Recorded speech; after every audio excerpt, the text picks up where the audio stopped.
ইস, এত গন্ধ আসছে কোথা থেকে? আরে ওই শুটকি মাছ রোদে দিয়েছে পাশের বাড়ির ছাদে।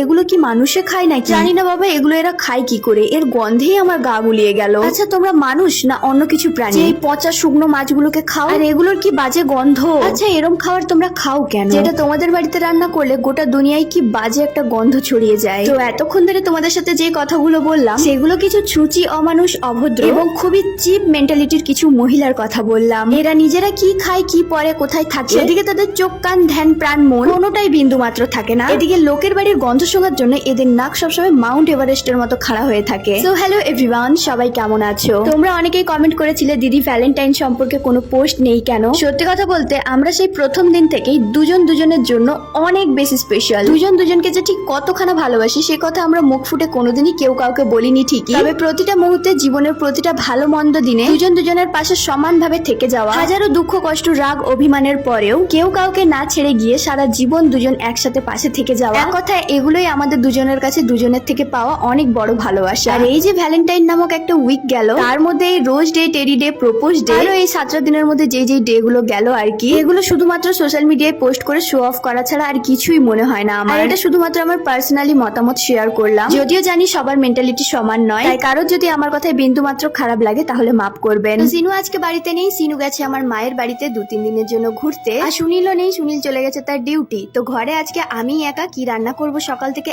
একেবারে ভেবে পাচ্ছিলাম না। শুটকি মাছগুলো অনেকদিন আগেই আনা হয়েছিল, তাই একটু ভেজা ভেজা লাগছিল, আর এগুলো রোদে দিতে এসেই আমার মাথায় একটা আইডিয়া এলো, আজকে শুটকি মাছের একটা স্পেশাল ভর্তা, যেটাকে অনেকে বাটাও বলে, অনেকে ভর্তাও বলে। তো আজকে সেই রেসিপিটাই নিজের জন্য বানাবো, সাথে তোমাদের সাথেও শেয়ার করব। ভর্তা তো আমি এর আগেও খেয়েছি, তবে সেটা লোটে, চিংড়ি আর টাকি মাছের, তবে এই রূপাপাটি শুটকি মাছের কোনোদিনই ভর্তা বানিয়ে খাওয়া হয়নি। আর ঠিক সেই কারণেই ভাবলাম চলো আজকে নতুন কিছু ট্রাই করা যাক। যেমনটা তোমরা ভিডিওর মধ্যে দেখতেই পেলে, এই ভর্তার জন্য আমি সবার প্রথমে রসুন পেঁয়াজ ছাড়িয়ে নিয়েছি, আর এখন এই মাছগুলোকে ছোট ছোট টুকরো করে নিচ্ছি। আর এই শুটকি মাছগুলো শুকনো অবস্থায় অনেক বেশি শক্ত থাকে, তাই কাটার সময় একেবারে সাবধানে কাটছিলাম। আজকে ভর্তার জন্য যে যে উপকরণগুলোর প্রয়োজন ছিল সেগুলো হয়ে গেছে রেডি। উনুন ধরিয়ে এখন কড়াইয়ের মধ্যে দিয়ে দিয়েছি কিছুটা পরিমাণে জল, আর তার মধ্যেই দিয়ে দিলাম এখন শুটকি মাছগুলোকে। গরম জলে কিছুক্ষণ ফুটিয়ে নেওয়ার পরে মাছগুলো খুবই নরম হয়ে যায়। গরম জল থেকে নামিয়ে মাছগুলোকে খুবই ভালোভাবে পরিষ্কার করে নিয়েছিলাম। এখন ওই কড়াইয়ের মধ্যে দিয়ে দিলাম কিছুটা পরিমাণে সর্ষের তেল। তেল গরম হলে দিয়ে দিয়েছি শুকনো লঙ্কা। আমি যেহেতু ঝাল খুব বেশি খাই না, তাই এই দুটো শুকনো লঙ্কাই আমার কাছে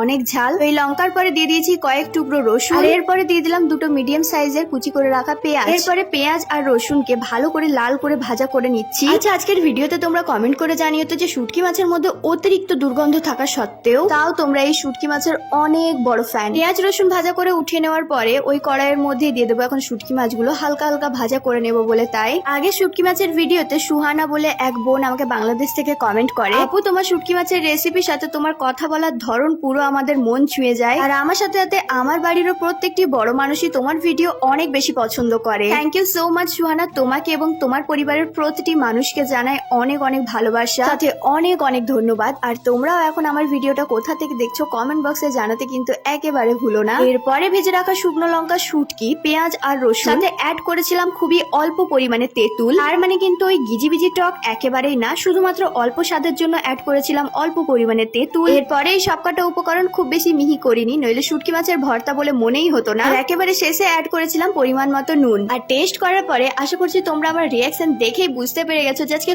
কোন লেভেলের স্বাদ হয়েছিল এই শুটকি মাছের ভর্তা রেসিপিটা। কথাতেই আছে শাড়িতে নারী, আর আমি নিজেও শাড়ি পরতে অনেক বেশি পছন্দ করি, আর ঠিক সেই কারণেই আমার ম্যাক্সিমাম ভিডিওতে আমি নিজেকে শাড়িতে প্রেজেন্ট করি। রোজ সারাদিনে 2 ধরনের ভিডিও ক্রিয়েট করি, সেই কারণেই রোজ 2টো করে শাড়ি ইউজ করি। আর একটা সুন্দর ভিডিওর জন্য মানুষের যে কতখানা পরিশ্রম, সময় ও ধৈর্য লাগে সেটা যদি সবার বোঝার ক্ষমতা থাকতো, তাহলে হয়তো ভিডিও ক্রিয়েটারদের নিয়ে কিছু ফালতু মানুষ অযথাই নোংরা খিল্লি উড়াতে অন্তত 2-3 বার ভাবতো। আজকের মতো ভিডিও এই পর্যন্তই, দেখা হচ্ছে খুবই তাড়াতাড়ি নতুন আরো একটা ভিডিওতে। আজকের মতো বিদায় নিলাম, সবাই ভালো থেকে